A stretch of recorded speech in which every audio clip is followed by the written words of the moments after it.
Hey everybody, Hey Cardberg here, and in this video we are doing part 2 of our 3-part series. In this one we're going to do Proxmox Backup Server to Proxmox Backup Server pull sync, and if we scroll down here, it's a nice little diagram. So this is our PBS, our primary backups. We've already done part 1, so we're going to do a pull sync where this USB drive is going to be a local data store, and it's going to pull the backups. And this is directly connected to your Proxmox backup server. The second one is PBS. This is where we're at now. This is what we're going to do. And this one is actually not connected directly physically to Proxmox backup server. The idea is you put this on a second host, you are able to maybe put this on a friend's Proxmox and have like a VPN in or something like that. We're not going to cover that use case, but we're going to cover just doing a local, like within your house, Proxmox backup server to Proxmox backup server connection. It's pretty easy. And then in part 3, we'll cover Cloudflare R2, which will be our offsite backups. So this is going to be a fully web UI video, no command line. It can all be configured pretty easily through our Proxmox backup servers.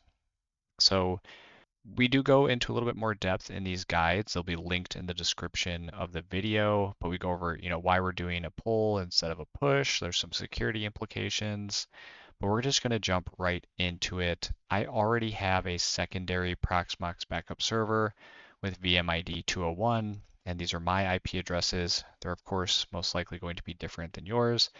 We don't need a whole lot of space. Again, this is for the tutorial. You may want to just see how big your backups are going to be and adjust your data store appropriately. But the first thing we're going to do is create our data store on our secondary PBS. So I have this one installed here, no data stores. This is my primary backup server.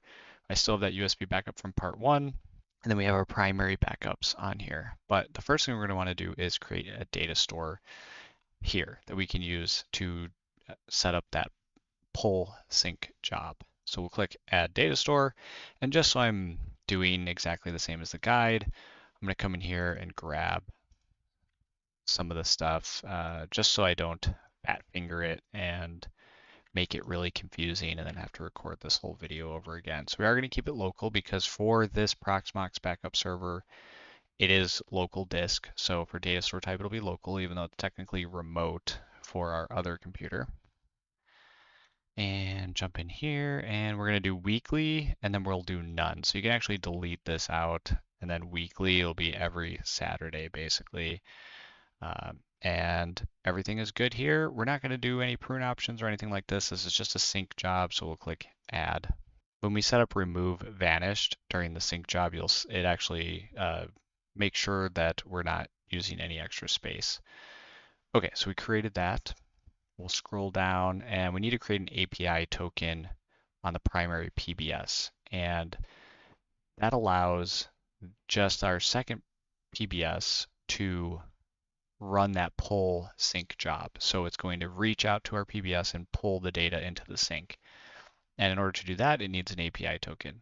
So we're going to set that up, and we're going to do root at PAM for user. So let me just jump in here. We're going to go to access control, API token, add, and our token name will be PBS sync, never expire. You can set an expiration if you want to rotate, and I'm going to do enabled, so we'll go ahead and add that. This will be your secret, so you should save that in Notepad. You will need that later. So once you've saved that, you can go ahead and close out. And then the next thing we're going to need to do is set up permissions. So we have the API token. Now we need to assign permissions to it. So in order to do that, you're going to go and add those permissions, and it's pretty straightforward. So we'll jump into PBS, we'll go to permissions, add API token permissions, specifically is what we're looking for. And we should choose the path of our data store backups. So this is what we're going to be accessing in order to do the sync. And then the API token is going to be this PBS-sync.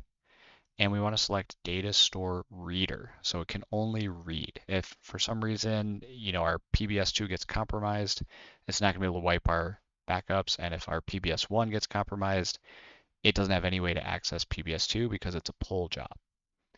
And then we'll go ahead and click add, and our permissions are set up. So let's jump back to the guide here. Boom, boom, boom. We are making progress. So now we need the fingerprint of the data store we are going to be backing up, which means we're in our primary Proxmox Backup Server.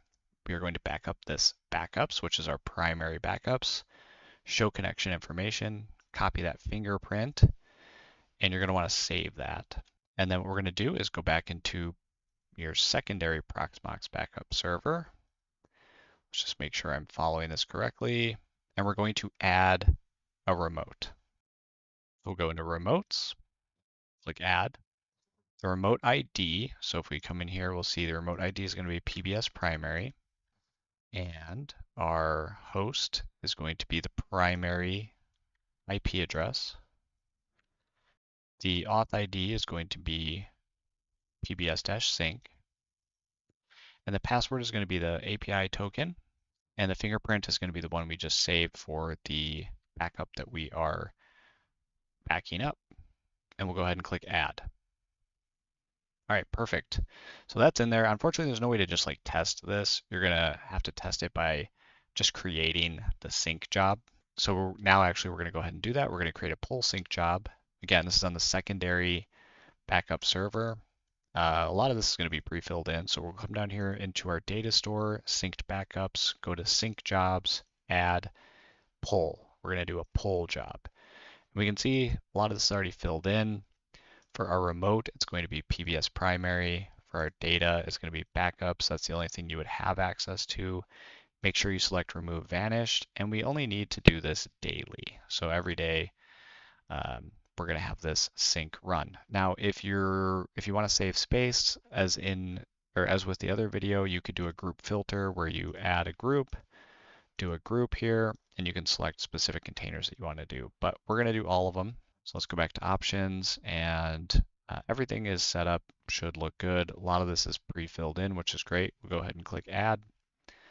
And now we should be able to click the job ID and then run now. And we're going to have those syncs running. So what we're going to do is we're going to reach into PBS, and this backups all the content here. We're going to pull it into our second backup server, and it'll be available in our content. So just give it a minute here to finish up.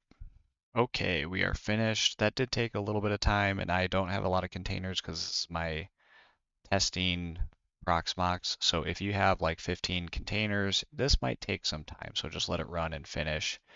And that's why we just set it as daily, and we run it daily. It should be fine since it's all local. If you're using like a friend's Proxmox to, sync to over the internet, it might take some time. So just be cognizant of that. All right, we are catching up down here. So at this point, if I go to content, everything's here. My synced backups, we're in PBS2. Everything is good to go. Beautiful. Let's do a disaster recovery. So this will just be a demo. You don't have to follow. But if we go into Freddy here, we have Pi-hole. Let's say the first thing that happens is something gets corrupt. This Pi-hole goes down. We'll go ahead and remove it. And then, we go to restore it. And actually, first we have to delete. We're also going to delete the backup in our primary backups. So, something also happened to our backup here. So now it's gone from our Proxmox host. It's gone from our primary backups, and we can prove that by going refresh. And there are no Proxmox backups anywhere in here. So it is gone. The only way to get this back is either use our USB backups. Let's say those are corrupt as well, but we still have PBS. So we can get those backups from PBS pretty easily. And this is going to be a one-time thing. Typically, this doesn't happen all the time, so we're not going to set up API keys. We're not going to set up any like persistent access. We're just going to set up using our root password. So This is not my favorite way to do it, especially long term, but if you're just doing like a recovery, this should work fine. So we're basically going to do a reverse sync, pulling from PBS2 with a sync job. So in backups on your primary, you'll go to sync jobs, or actually you first have to add the remote. So we'll go into remotes, add, and let's just make sure this is going to be just a temporary thing. So we're going to call it recover temp. Our host is our secondary, so 20.201. Auth ID, if I remember correctly, is just going to be root at PAM. So this is basically our root user, and this will be your root password that you're going to put in. And you are, let's see, yeah, we do need to go into PBS2, synced backups, summary, show connection information, copy the fingerprint, go back to the primary, drop that in there, and click add. Okay, and typically how I would do this is I would delete this out when we're done, and we'll show you that in a second here, but we go back to backups on our primary, and we're going to do a sync job. And what we're going to want to do is click add. We're just going to do a one-time reverse sync, so a pull, and we can select recover temp. We should see our synced backups, and we come over here, that's this right here, synced backups. And we'll do a full, we don't need to do remove vanish. We can exit out the sync schedule because it's going to be a one-time job here. And we only need the first one. So we could, and I'm going to, but you don't have to if you're like, if all of your backups are down, you could do a full sync, but I only need Pi-hole. So I'm going to add an include group, and I know container 100 was the only one that went down. So I'm going to leave that as my filter. That means I'm only going to sync back container 100. Again, if all of your backups are down, you would just not do a filter and you could sync all your backups. We'll go ahead and click add, then I can click it, click run now. We can see one group to sync out of 5 because we have that group filter. Boom, since we're only doing one, super fast, we can close that. And we just want to verify before we delete out the sync job. So yep, Pi-hole's back for our backups. So it is there again. We can go to the sync job and just remove it. Again, you don't really want this persistent root access, so we just want to delete it once we get the sync done because it's just a one-time sync. And if we go back to ready and we click refresh here, we see Pi-hole is back, and we can do a restore, start after restore, click restore, and we're recovering our backup, which actually came from another PBS entirely. Luckily, we had extra backups because our USB failed, our Proxmox Backup Server failed, the primary one, and our container failed on our Proxmox host. So luckily we have lots of backups to choose from, and everything's back up. Go to console, Pi-hole login, everything is good.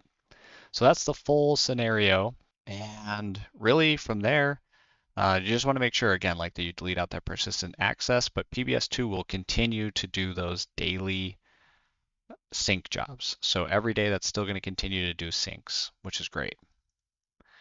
There's some troubleshooting here. If you have issues, these are things that either I ran into when I was doing it, and I'm like, oh, duh, and save you some time, or just things that people commonly have issues with.